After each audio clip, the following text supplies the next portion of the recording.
구원이라고 하는 것은 제가 간략하게 말씀드리면 일회적인 사건이고, 그리고 언제 이 구원이 우리에게 일어나게 되느냐 하면 우리가 죄인임을 깨닫고 내 힘으로는 이런 죄인인 나를 내가 전혀 구원할 수 없다는 사실을 깨달으며, 그리고 그 죄를 위해 예수께서 나 대신 십자가에 죽으셨다는 사실을 내가 믿고 받아들일 때 내 안에 죄 사함이라는 게 있어지게 돼요. 길게 설명하려면 한도 없는데 제가 그냥 간략하게만 설명을 드릴게요.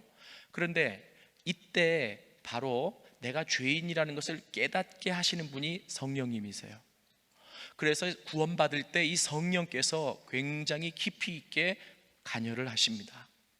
여러분, 이제 교단마다 재림론이 좀 다르기는 하지만, 제가 이제 여러분들이 세대주의적 전천년설에 의하면 7년 대환란이 있는데, 이 7년 대환란에는 사람들이 이 땅에 살아갈 수가 없기 때문에 믿는 자들이 휴거가 되잖아요. 그런데 왜 휴거를 시키느냐, 그리고 또 그러면 휴거가 되고 나서 이 땅에 그 적그리스도가 7년을 통치할 때 어떤 일들이 일어나느냐, 가장 중요한 것은 구원의 역사가 일어나지 않는다라고 얘기를 해요. 왜냐하면 성령을 거두어 가시기 때문에. 성령이 거두어 가지면 구원의 역사가 일어날 수가 없어요. 아세요? 그렇기 때문에 이제 저는 어릴 때 휴거라는 영화도 보면서 굉장히 막 무서워했던, 꼭 그렇잖아요. 꿈을 꾸는데 엄마도 아빠도 그리고 동생도 다 올라가는데 나만 남은, 그죠? 그래서 왜 나는 남았을까, 휴거되지 못했을까, 이런 생각도 많이 하는데요. 여하튼간 성령의 역사 중에 구원받을 때 가장 중요하게 역사하시는 역사가 뭐냐 하면 책망을 하시는 거예요. 죄에 대해서, 의에 대해서. 이해되세요? 그래서 내가 죄인이라는 것을 깨닫고 내가 가지고 있는 의가 정말 티끌만도 못하다는 사실을 깨달아서 나는 아무것도 할 수 없다라고 느껴졌을 때, 나를 위한 구원을 위해 예수께서 나 대신 십자가에 죽으셨다는 사실을 내가 인지하고 마음으로 받아들여야 돼요. 그렇게 받아들일 때 어떤 역사가 일어나냐면 세 가지 사건이 일어나요. 첫 번째, 하나님이 우리를 의롭다라고 여겨주셔요. 이것을 칭의라고 얘기를 하죠. Justification, 영어로는 이렇게 얘기합니다. 이 의롭다라고 하는 것은 너 죄 안 지을 걸로 해줄게, 이게 아니라 죄값을 예수님이 십자가에서 이미 치루어 주셨기 때문에 이제는 죄 지었지만 죄인으로 취급해 주시는 게 아니라 죄값을 해결한 자로 우리를 취급해 주시는 거예요. 그래서 의인이 되는 겁니다. 아시겠죠? 이게 첫 번째 사건이고, 그렇기 때문에 두 번째 어떤 일이 일어나냐면 죄 때문에 떠나가셨던 성령이 우리 가운데 내주하시게 돼요. 이것을 우리가 중생이라고 얘기를 합니다. 이 중생이라고 하는 것은 신학적으로 말하자면 성령의 내주하심을 말합니다. 그리고 세 번째, 이렇게 의로워지고 성령이 들어오셨기 때문에 어떤 일이 일어나게 되냐면 우리가 하나님의 기업을 유업으로 받아들일, 그리고 우리가 받을 수 있는 자격이 되는 법적인 자녀가 되는 거예요. 이것이 양자라고 얘기를 합니다. 그래서 영어로는 justification, regeneration, adoption, 이 세 가지가 구원받을 때 동일하게 일어나는 사건이에요. 이거는 교단하고 상관없이 예수 믿고 구원받으면 죄 사함이 있고 죄 때문에 떠나갔던 성령이 들어오신다라고 다 우리가 가르치고 알고 있습니다. 그래서 구원받은 자 마음 안에는 뭐가 계시느냐 하면 성령이 계시는 거예요. 이해되십니까? 그래서 여러분들이 구원의 확신이 있다면 여러분 마음 안에 반드시 성령님이 계시는 거죠. 그리고 그 성령께서 한번 들어오신 성령은 들어왔다 나갔다 들어왔다 나갔다 하시는 분이 아니라는 거예요. 그래서 내 안에 계시는데 왜 못 느껴지느냐 하면 나도 모르는 사이에 세상적인 습관에 익숙해져 있기 때문에, 그분을 변방에 처박아 놨기 때문에 못 느끼는 것 뿐이에요. 아시겠어요? 그래서 성령은, 여기 아까 제가 말씀을 못 드렸는데 인격적인 영이세요. 인격적인 영이라고 하는 것은 무엇을 의미하느냐 하면 똑같이 슬퍼하시고 똑같이 기뻐하시고 똑같이 근심하시고 우리 인간과 같이, 그리고 똑같이 탄식하시는 분이시란 얘기입니다. 그래서 우리가 그 성령이 인격적인 영이시기 때문에 그 성령을 자꾸 간구하고, 그리고 그 성령을 자꾸 초청한다라고 하는 것은 다시 들어와 달라는 얘기가 아니라 성령님 나를 통치해 주세요, 성령님 나를 지배해 주세요, 성령님 나를 다스려 주세요, 성령님 오늘도 인도해 주세요. 자꾸 그분을 우리가 요구할 때 그분이 이 요구를 한다라고 하는 것 자체가 마음의 간절함이고 마음의 요구잖아요. 그때 그 성령이 우리 안에서 좌정하시고 다시 통치하시기 시작해요. 이해되십니까? 그래서 여러분들이 뭐 안녕하십니까 성령님 이런 책도 보셨을 거고 성령에 나온 많은 책들을 보셨을 텐데, 가장 중요한 것 중에 하나가 여러분들이 2박 3일 동안 지속적으로 내 안에 계신 그 성령님과 지속적으로, 이게 지금 잘 안 들린다라고 할지라도 대화를 시도하십시오. 그리고 인격적으로 요구하십시오. 성령님 사랑합니다. 여러분 옆에 사람한테 사랑한다 그래봐요. 예, 저를 보시죠. 침 뱉는 사람 손 들어봐요. 없어요. 사랑한다니까 다 좋아하잖아. 물론 진심이 아닌 걸 알면서도. 그죠? 그러니까 이게 중요한 게 그 성령님께 지속적으로 성령님 사랑합니다, 성령님 내 마음의 주인이십니다, 성령님 나를 통치해 주십시오, 성령님 오늘도 내 삶을 인도해 주십시오, 성령님 내 귀를 열어 주십시오, 성령님 당신을 의지합니다, 성령님 당신밖에 없습니다. 계속 고백을 하시란 얘기예요. 이해되십니까? 그때 이게 성령께서 역사하시면 그 성령께서 나를 조명하시기 시작해요. 그래서 가장 큰 은혜가 바로 뭐냐면 내가 정말 죄인 중에 괴수구나, 내가 죄인 중에 괴수구나. 여러분 이게 누구의 고백이에요? 바울의 고백이에요. 그렇게 위대한 바울도 성령께서 그분을 조명하시니까 내가 죄인 중에 괴수구나 라고 하는 고백을 하게 되는데, 그게 다른 의미가 아니라 은혜의 고백이에요. 나를 바로 바라본 고백이라고 하는 겁니다. 아시겠죠? 예, 그래서 여러분들이 여기까지 이게 전반부 1강이었어요. 그럼 오늘 제가 2강을 하려고 하는데, 이 두 번째 강의는 바로 뭐냐면 그 성령께서는 우리와 함께 하시고, 그리고 우리에게 깨닫게 하시고, 우리를 가르치시고, 장래일을 말하시고, 아까 요한복음 14, 15, 16장에 읽어봤잖아요. 그죠? 이따가 돌아가셔서 잠이 안 오시면 계속 읽어보세요. 그럼 그 성령님에 관한 구절들이 마음속에 와 닿기 시작할 거예요. 자, 그런데 중요한 것은 그렇게 이제 우리가 봤을 때 그 성령이 내 안에 들어오셔서 말하고 가르치시고 깨우치시고 장래일을 말하시면서 뭐 하기를 원하신다 그랬어요? 우리를 성장시키기를 원해요. 이해되십니까? 성장시키기를. 어디까지? 하나님의 창조의 질서가 온전히 회복되는 데까지 우리를 그렇게 성장시키기를 원해요. 이해되십니까? 그러면 우리가 예수 믿고 구원은 받았는데 성장이 일어나지 않는 사람의 가장 큰 특징이 뭐냐면 성령과 동행하지 못하는 거예요. 이 말은 무슨 말이냐면 교회 가서 설교도 듣고 예배도 듣고 많은 것을 깨달아요. 깨닫는데 은혜를 받았다 그러죠. 여러분 잘 들어보세요. 은혜를 받았다라고 하는 표현은 두 가지에서 나와요. 지적으로 깨달을 때 은혜를 받았다 그래요. 그런데 지적으로만 깨달아서 은혜 받은 것은 오래 못 가요. 지적으로 깨달은 것이 감정적으로 내려와서 이 감정적으로 같이 감사와 기쁨과 환희가 일어날 때 온전한 은혜가 되는 거예요. 이해되세요? 그렇게 되어졌을 때 우리의 인생이 바뀌어지기 시작하는 거죠. 변화되기 시작하는 거예요. 그래서 그 성령께서 지속적으로 하나님의 기준은 이런데 왜 이렇게 사느냐고, 이렇게 해야 되지 않겠느냐고. 실은 그 성령은 시어머니세요. 무슨 말인지 아세요? 그래서 예수 믿고 구원받은 사람의 가장 큰 특징이 기쁨이 있지만 갈등이 있다는 겁니다. 시어머니와 며느리 사이에 갈등이 있듯이. 여기 시어머니들 죄송합니다만 그냥 일반적인 예라고 생각하시고 저를 또 이상하게 보지 마십시오. 그래서 계속 우리에게 말씀하시는 거죠. 이렇게 해야지, 이렇게 해야지, 이게 옳지라고 말씀하신다는 얘기예요. 그 소리가 안 들리면 첫 번째 문제고, 두 번째는 듣는데 들리는데 귀찮으니까 또 닫는 사람이 있네. 이것도 문제고, 그죠? 자, 그래서 오늘 두 번째 강의는 뭐냐면, 그러면 그 성령께서는 우리를 온전히 성장시키고 성숙시키기 위해서 우리를 끌고 가는 곳이 있어요. 어딜까요? 알아맞추는 사람. 예? 예, 맞습니다. 뭐 저한테 몇 번 설교를 들으시는 분은 제가 가장 많이 쓰는 단어 중에 하나가 광야라는 사실을 아실 거예요. 광야로 끌고 가요. 광야로.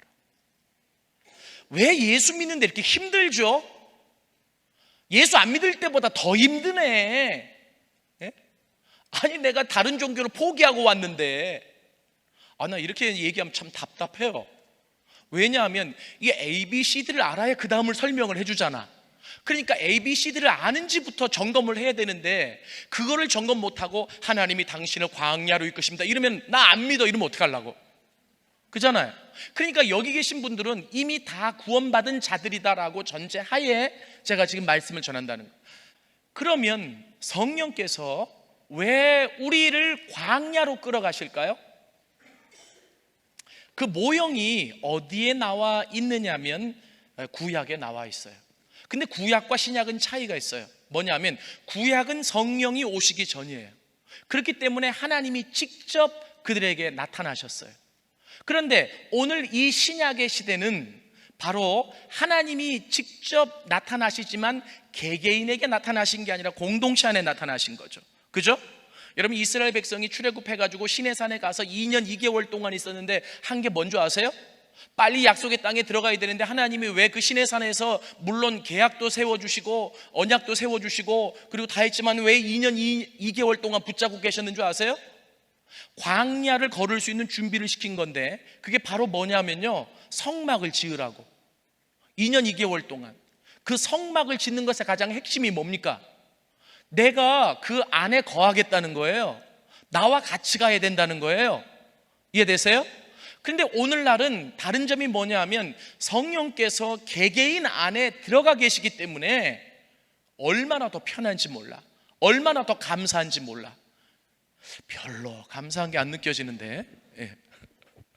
여러분, 그래서요 제가 여러분들에게 말씀드리는 것이 이 구약의 모형을 가지고 보면서 우리가 이제 어떻게 그 성령께서 십자가라고 하는 것을 통해서 우리를 다듬으시고 성장시켜 가시는지를 좀 여러분들에게 말씀을 드리려고 그래요. 여기에서 먼저 말씀드릴 게 하나가 있어요. 뭐냐면, 자, 십자가라고 하는 것은 기독교의 심벌입니다. 맞습니까? 그죠? 그런데 심벌이라고 하는 것은요, 그 자체가 중요한 게 아니에요. 의미가 중요하지. 그죠? 예를 들면 십자가를 너무나 사랑한 나머지 십자가 목걸이, 십자가 팔찌, 십자가 발찌 다 하고 다니면 십자가의 능력이 더 많이 나타나나요? 그럴 수도 있을 거예요. 왜냐하면 십자가를 볼 때마다 십자가를 묵상한다면. 그렇지 않고 마치 부적처럼 몸에 많이 그리고 문신하고 차고 다닌다고 해서 능력이 나타나는 것은 아니라고 하는 거죠. 심벌은 그 심벌 자체에 능력이 있는 게 아니라 심벌의 의미가 중요하다는 거예요. 그러면 이 십자가라고 하는 심벌의 가장 중요한 의미가 무엇입니까? 죽음이에요. 그죠? 아니에요? 십자가는 예수님이 죽었다는 심벌 아닙니까? 그죠? 또 뭐의 심벌이에요? 죽을 만큼 너희를 사랑한다는 심벌이고. 그죠? 그런데 일반적으로 십자가라고 하면 로마의 형틀인데, 그 십자가가 우리에게 주는 의미, 그 심벌이 우리에게 주는 의미는 예수가 널 위해 죽었어, 너도 죽어야 돼, 아니 너도 이미 죽은 자야 라고 하는 것을 가르치죠. 왜 그러냐면 구원받았다라고 한다면, 세례받았다라고 한다면, 세례라고 하는 것이 바로 뭐냐 하면 내가 예수와 함께 십자가에 못 박혀 죽었다는 거예요. 이것을 가지고 바울 사도가 로마서 6장에 계속 풀어가고 있지 않습니까? 너희가 세례받았을 때 이미 너희 옛사람은 죽은 사람이야, 근데 왜 옛사람이 살아있는 것처럼 행동하니? 라고 얘기하잖아요. 그죠? 그래서 이 심벌, 십자가라고 하는 심벌은 죽었어, 그리고 죽은 자처럼 지내, 그리고 네가 가지고 있는 것 다 내려놔, 포기해, 헌신해 라고 하는 의미를, 기본적인 의미를 담고, 이게 다는 아니지만, 이해되십니까? 그러니까 사람들이 이 십자가가 부담스러운 거예요. 왜 부담스러워요? 자꾸 내려놓으라고 하니까, 가진 것도 없는데 맨날 포기하라고 하니까, 맨날 헌신하라고 하니까. 아시겠어요? 그런데 기독교의 능력은 어디에서 나타나느냐면 내려놓는 데서, 포기하는 데서, 죽는 데서 나타나는 거란 말이에요. 왜 그러면 자꾸 죽으라고 하고 내려놓으라고 하느냐?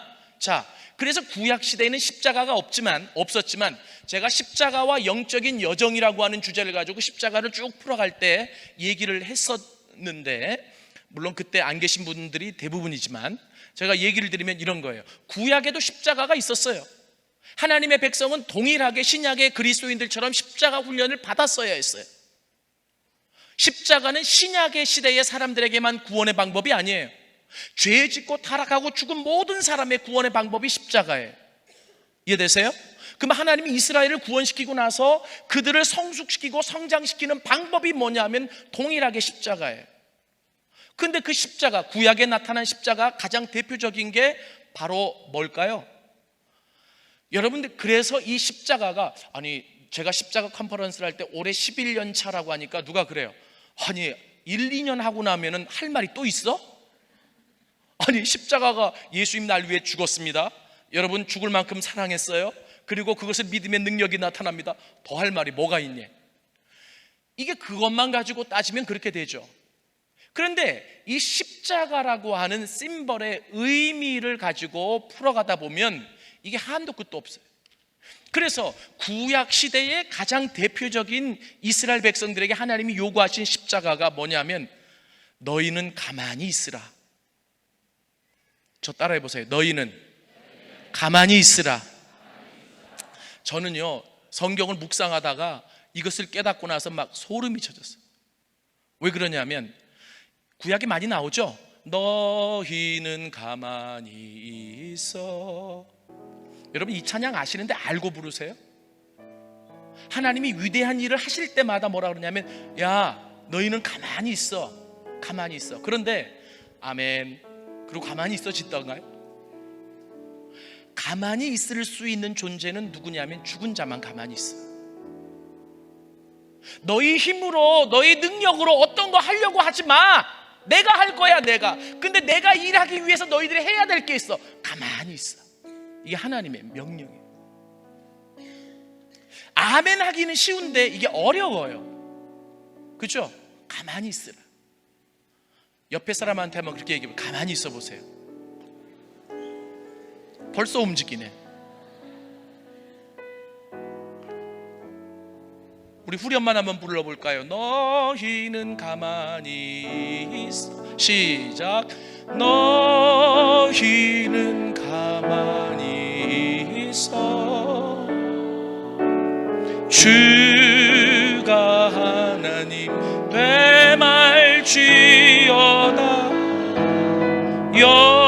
열방과 세계 가운데 주가 높임을 받으리라. 다시 한번 너희는 가만히 있어. 너희는 가만히 있어. 주가 하나님 되말지어다. 열방과 세계 가운데 주가 높임을 받으리라. 아멘. 십자가와 성령인데 이게 참 재밌어요. 십자가가 있어야 성령이 강하게 역사하셔. 이 말은 무슨 말이냐면, 내가 죽을 때, 내가 나의 것을 내려놓을 때, 내가 헌신할 때, 내가 포기할 때 내 안에 있는 성령이 주도권을 갖고 나를 끌어가시는 거예요. 믿습니까? 근데 구약에서는 하나님이 그 공동체를 향해서 집단적으로 명령하신 거지. 가만히 있으라고. 내일 내가 너희를 위해 위대한 일을 할 거야. 너희들은 보기만 하면 돼. 목도만 하면 돼. 이것보다 쉬운 게 어디 있어요? 어려워요. 그런데 왜요? 가만히 있지를 못하니까. 저한테 그럴 거예요. 살아있는데 어떻게 가만히 있어요? 그러니까 문제지. 죽으라니까. 죽으라니까요. 저도 죽지 못한 모습들이 많이 있습니다. 그런데 저는 참 어떻게 보면 십자가 전하기가 창피할 때가 있어요. 그런데 조금 다른 점이 하나가 있다면 노력을 해요. 금방 깨닫고 이건 아니지, 이렇게 해야 되는데 하나님 내가 또 못했습니다. 그러니까 합리화시키기 위해서가 아니라 제가 다 알아서 전하겠습니까? 다 행했기 때문에 전하겠습니까? 전하는 자로서 최소한의 책임감을 가지고 제가 하려고 노력하는 것은 하나님 또다시 무릎을 꿇습니다. 하나님 제가 또다시 엎드립니다. 하나님 제가 또다시 당신 앞에 굴복합니다. 이 노력이 지속적으로 있어야 되지 않을까요? 자, 그러면 왜 하나님께서 광야로 끌고 가시느냐? 잘 보세요. 이스라엘을 광야에서 40년 동안 훈련시키시잖아요. 첫 번째가 가만히 있으라는 거고, 두 번째가 광야가 십자가야. 광야가, 그죠? 그 광야의 어려움, 그 광야의 힘듦, 그 광야의 고통, 이게 이스라엘 백성이 겪었던 십자가예요. 공동체적으로. 근데 그것은 오늘날 구약의 이스라엘이 우리의 모형이 된다라고 한다면 동일하게 구원받은 하나님의 백성을 하나님이 광야로 끌고 가시더라, 이런 얘기예요. 왜 끌고 가시느냐 이 말이에요. 왜요? 자, 보세요. 이스라엘 백성이 430년 동안 애굽에서 한 게 뭐예요? 자기 멋대로 살았어요. 그죠? 그러다가 마지막에는 노예로 살았죠? 그리고 나왔어요. 하나님의 구원을 경험하고 나서 얼마나 기뻤는지 몰라요. 얼마나 감사했는지 몰라요. 그런데 그 구원의 감격은 금방 훈련되지 않은 사람에겐 사라져버려요. 하나님이 원하신 것은 뭐냐면 이제는 새로운 방식대로 살아야 된다는 거예요. 구원은 됐지만, 자유인의 몸이 됐지만 아직 옛 생활에 얽매여 있다는 거예요. 생활의 습관이 바뀌어지지 않았어요. 생활의 습관이 고쳐지지 않았어요. 삶의 방식이 변화되지 않았다는 거예요. 그러니 조금만 어려움이 있으면 노예 기질이 나와요. 하나님의 자녀의 기질이 나와야 되는데 아직 그것이 훈련이 안 됐잖아요. 그죠? 그래서 하나님이 그 백성들을 그 광야에서 훈련시키시는 거죠. 하나님이 이 백성들을 광야에서 훈련시키실 때 두 가지를 목적을 가지고 시켜요. 첫 번째는 뭐냐 하면 너희들 머릿속에 남아있었던 옛 습관, 방식, 그 모든 것들을 다 지우시기 위해서. 아시겠어요? 여기 운동을 잘하시는 분들은 아실 텐데, 운동을 하시면 그래요. 이미 어떤 자기의 운동의 습관을 가지고 코치한테 배우는 사람은 코치가 가장 싫어합니다. 아예 모르고 처음 배우는 사람을 좋아해요. 왜요? 이미 어떤 습관이 굳어져 있는 사람은 무에서 시작하는 사람보다 고치기가 힘들어. 이해되세요? 운동을 별로 안 좋아하시는군요. 그러니까 이게 다 그것을 지워버리셔야 돼요. 그리고 두 번째는 하나님이 원하실 때 하나님 앞에 기꺼이 나타나고 기꺼이 헌신하고 기꺼이 일할 수 있는 기본적인 영적인 체력과 체질이 준비되어질 수 있도록, 이 광야에서 두 가지 주된 훈련을 하는 거예요. 그것이 되어져야 어떻게 돼요? 하나님이 날마다 임재하시고 하나님이 지속적으로 역사하시고 하나님의 권능과 능력을 날마다 보면서 갈 수 있는 거예요. 그러니까 예수 믿고 구원받았는데 구원은 받았어. 하나님의 자녀야. 성령의 은사도 경험했고 뜨겁고 막 기뻤어. 그런데 왜 이 기쁨이 오래 못 갈까? 왜 나는 예전에 그렇게 성령을 경험했는데 왜 나는 또 이 모양일까? 왜 그러냐면요, 그것은 옛날에 살아왔던 습관과 방식을 하나님이 원하시는 방식대로 바꾸지 않았기 때문에. 결혼도 마찬가지예요. 결혼식은 하루에 끝나. 그죠? 결혼식 며칠 하는 사람 봤어요? 물론 나라마다 좀 다를 수는 있어. 그런데 하루에 끝나지만 결혼, 그 뒤에 결혼 생활은 지속되는 거 아니겠어요? 그러면 그 지속되는 결혼 생활을 행복하게 하기 위해서는 맞춰야 돼. 결혼 안 해보셨나? 저는 경상도 토백이고 저희 아내는 전라도 토백이에요. 경상도와 전라도가 만났어요. 왜? 너희들이 전라도 경상도를 알아? 그런데 뭐 사랑하니까 사랑할 때 맞춰야 되지 않겠어요? 사랑이 식어졌는데 맞춰라 그래봐 깨지지. 그잖아요? 이게 맞추지 못하면, 둘이 믹싱이 돼가지고 하나가 되지 못하면 행복이 올 수가 없어요. 그렇지 않겠어요? 왜 그것은 알면서 하나님과의 관계, 하나님과의 삶에서는 적용을 못 시키냐 이거예요. 신부는 하나님의 자녀인데 내 속사람은 옛날 거로 가득 채워져 있어요. 그러니 하나님이 아무리 말씀하셔도 듣지를 않아. 하나님이 아무리 역사를 하시려고 해도 그 사람이 꿈쩍도 안 해. 그러면서 힘만 들면 하나님 앞에 와서 따지네. 하나님, 나 사랑해요? 하나님, 살아는 계셔요? 하나님, 내가 왜 이렇게 고난을 당해야 되죠? 다들 자기 얘기한다고 조용하시고.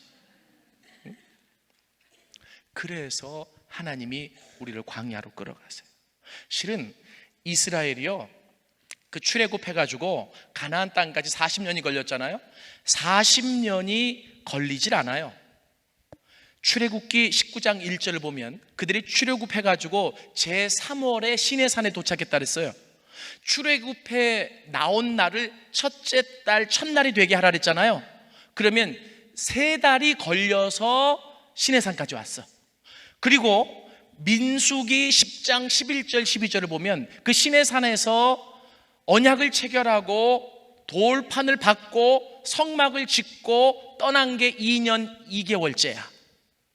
그리고 그 시내산에서 그 약속의 땅 가나안까지 가데스 바네아까지 가는 게 신명기 1장 2절을 보면 10하룻길이라고 되어 있어요.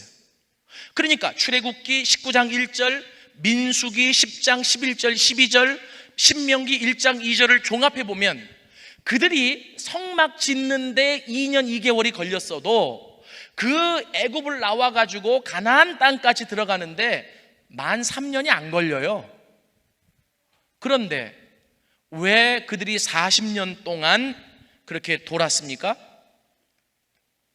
결국 하나님 앞에 순종하면서 자기를 바꾸는 훈련에 실패했기 때문이에요. 이해되세요? 저는 지금 논리적으로 얘기한다고 하는데 이해가 되십니까? 네. 그러니까 제가 아까 1강에 그랬잖아요. 예수 믿고 구원받았다라고 하는 것은 이미 다 완성됐다는 게 아니라 새로운 삶의 출발입니다. 믿습니까? 결혼식 때 막 축하해 주잖아요. 여러분들도 구원받았을 때 하나님으로부터 축하를 받고 주변의 많은 사람들에게 축하를 받았을 거예요. 그죠? 그런데 왜 우리의 삶이 꼬이고 힘들고 어려우냐? 뭐냐 하면 맨날 결혼식 날이 매일 연속되는 줄로 알아. 그런 사람 있으면 한번 손 들어봐요. 나 결혼한 날 기쁨과 그 감격이 죽을 때까지 지속될 거야. 환상입니다. 깨요 얼른. 그죠? 그것이 지속되기 위해서는 어떻게 해야 돼요? 맞춰야 되고, 맞춰서 하나가 되면 지속되는 것 이상의 더 큰 기쁨과 감동이 있을 수 있는 거예요. 믿습니까? 그래서 이스라엘이 실패했기 때문에 40년이 걸린 거예요. 그들이 실패했던 이유는 2가지입니다. 첫 번째는 그들은 애굽에서 나오자마자 곧바로 약속의 땅에 들어갈 거라고 생각을 했어요. 그래서 실패한 거예요. 2번째는 광야에 머무는 시간이 길어질수록 우리는 약속의 땅에 들어갈 수 없구나라고 하는 체념에 빠졌기 때문에 실패했어요. 우리에게 동일하게 적용이 됩니다. 이 부분이 아세요? 예수 믿고 구원받았으니까 나는 하나님의 자녀고, 성경에 보니까 죄도 짓지 않고 마귀가 역사도 못하고 하나님 날 지키시고 이제는 축복의 길이야. 맞는데 그게 다는 아니거든. 그러면서 왜 가나안 땅에 금방 못 들어가지? 출애굽에서 나오자마자 곧바로 가나안 땅에 들어갈 거라고 생각했던 것이 그들의 잘못이었어요. 두 번째는, 그러면 하나님이 훈련시키는 대로 훈련을 받아야 되는데 훈련이 잘 안 되니까 그 광야에서 계속 돌잖아요. 그죠? 물론 하나님 그것을 아시고 처음부터 40년이라고 말씀해 주셨지만, 여러분, 그런데 광야의 시간이 길어질수록 어떻게 버렸냐면 체념을 해버려요. 잘 들으세요. 왜 잘 들으냐면 오늘 여기에 체념하고 오신 분들이 계신 것 같아요. 그런데 체념은 했는데 은혜는 받아보려고 오신 분들. 그런데 은혜라는 게 그냥 체념한 삶에 한번 요것만 느껴보세요 하고 맛배기로 드리는 게 은혜가 아니라 체념한 것을 바꾸는 게 은혜예요. 믿습니까? 광야의 시간이 아무리 길어도 체념하지 마십시오. 하나님은 일하십니다. 한 번 일하신 분은 끝까지 일하십니다. 성경 구절 한번 볼까요? 성경 구절 빌립보서 1장 6절 띄워주세요. 같이 한번 읽읍시다. 시작. 너희 안에서 착한 일을 시작하신 이가 그리스도 예수의 날까지 이루실 줄을 우리는 확신하노라. 아멘. 저는 이 구절이 너무 좋아가지고요, 제가 이메일을 보낼 때 꼬리 말로 늘 따라다니는 게 이 말이에요. 띄워봐요. 계속. 계속 이 말이에요. 너희 안에서 착한 일을 시작하신 이가 그리스도 예수의 날까지 이루실 줄을 확신하노라. 아멘. 아멘. 우리에게 구원을 주신 그 예수님은 구원받고 땡이 아니라 우리를 온전히 성숙시키고 온전히 성장시키기까지 끝까지 일하시는 분이 주님이십니다. 아멘. 한 구절만 더 찾아볼까요? 어디를 보시냐면 데살로니가 전서 5장 24절 띄워주세요. 같이 읽겠습니다. 시작. 너희를 부르시는 이는 미쁘시니 그가 또한 이루시리라. 아멘. 아멘. 다시 한번 크게 읽어봐요. 너희를 부르시는 이는 미쁘시니 그가 또한 이루시리라. 아멘. 그러니까 내가 지금 밑바닥에 있어도 하나님은 일하시고 계십니다. 믿습니까? 그 증거가 어디 있느냐? 오늘 여기 오신 게 증거예요. 아멘. 하나님이 일하시고 계시기 때문에 여러분들을 여기까지 인도하신 거예요. 저는 그래서요, 이 찬양이 너무 와닿아. 주가 일하시네. 여러분 아시죠? 여러분들이 지금 어떤 상황에 있든지 어떤 밑바닥에 있든지 주님은 지금도 일하시고 계십니다. 너희를 부르신 이가 미쁘시기 때문에 그것을 이루실 때까지 하나님이 끝까지 끌고 가시는 거예요. 믿습니까? 우리 같이 한번 이 찬양 한번 불러볼까요? 가사가 너무 가슴에 메어와요. 이게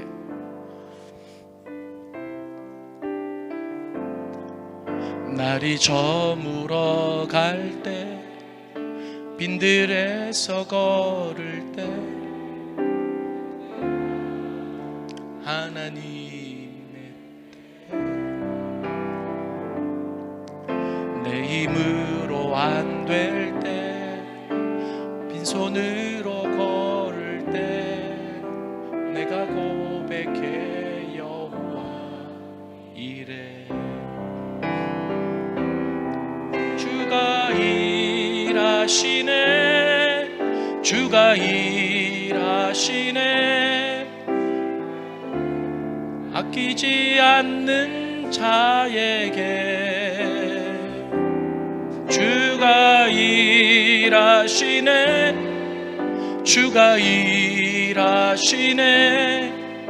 신뢰하며 걷는 자에게 2절 우리 모인 이곳에 주님 함께 계시네. 누리네 아버지 은혜.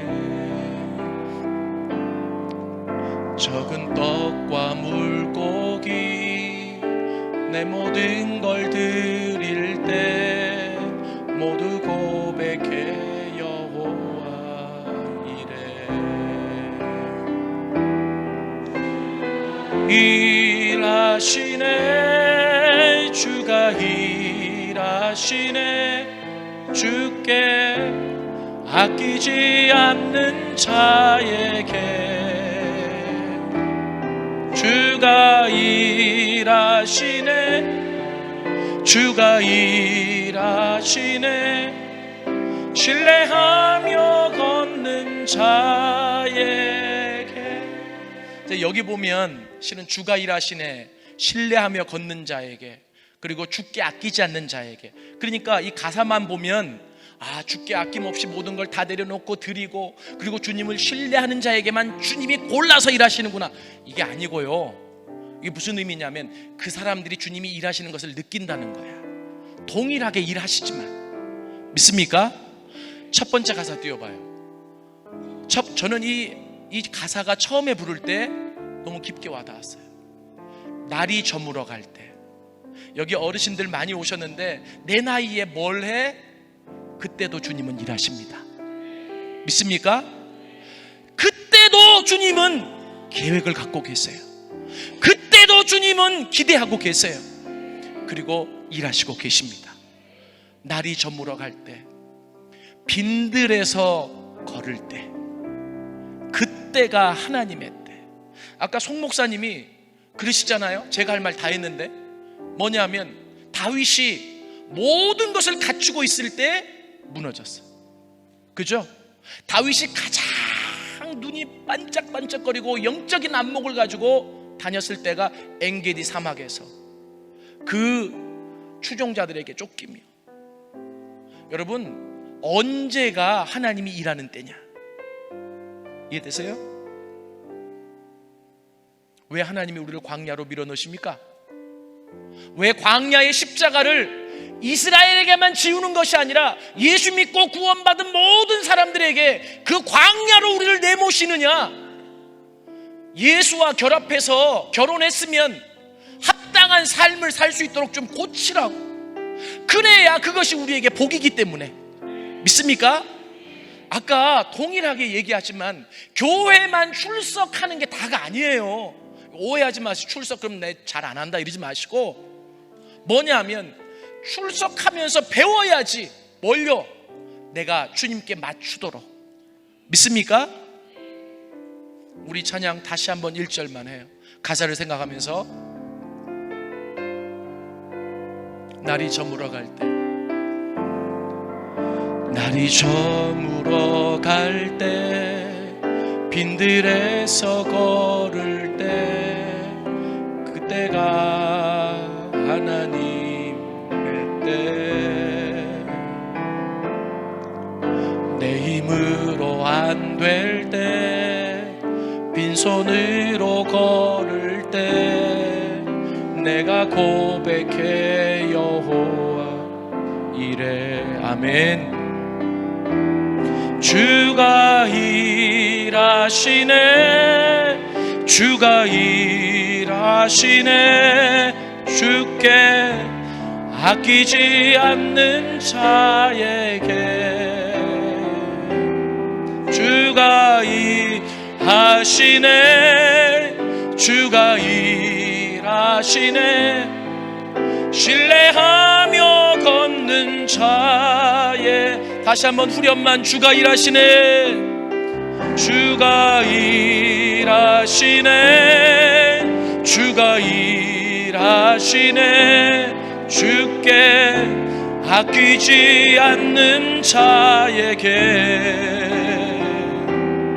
주가 일하시네 주가 일하시네 신뢰하며 걷는 자에게. 아멘. 아멘. 이 찬양을 부르면서 그리고 제 얘기를 들으면서 하나님이 지금 나에게 일하는 게 조금이라도 보이잖아요. 여러분은 지금 믿음의 길을 걷고 있는 거예요.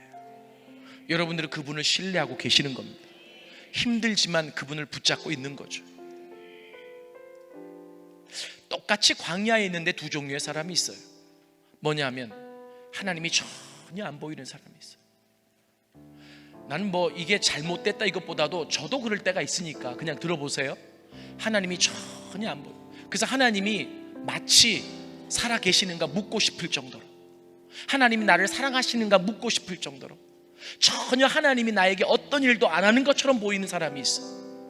그런데 동일하게 광야의 한중간에 있는데 하나님이 나를 조금씩 인도하고 계시네? 이게 느껴지는 사람이 있어. 어떤 차이일까요? 믿음을 가지고 있느냐 없느냐의 차이예요.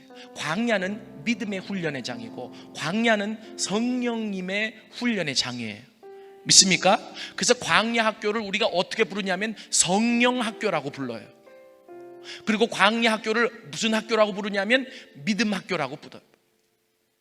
결국 보이지 않지만 그 한 번 일하신 분이 끝까지 일하실 것을 믿는 거죠. 아멘. 하나님이 나를 구원시켰을 때는 구원받고 광야에서 내동댕이 치기 위해서 나를 구원시킨 게 아니라는 것을 믿는 거예요.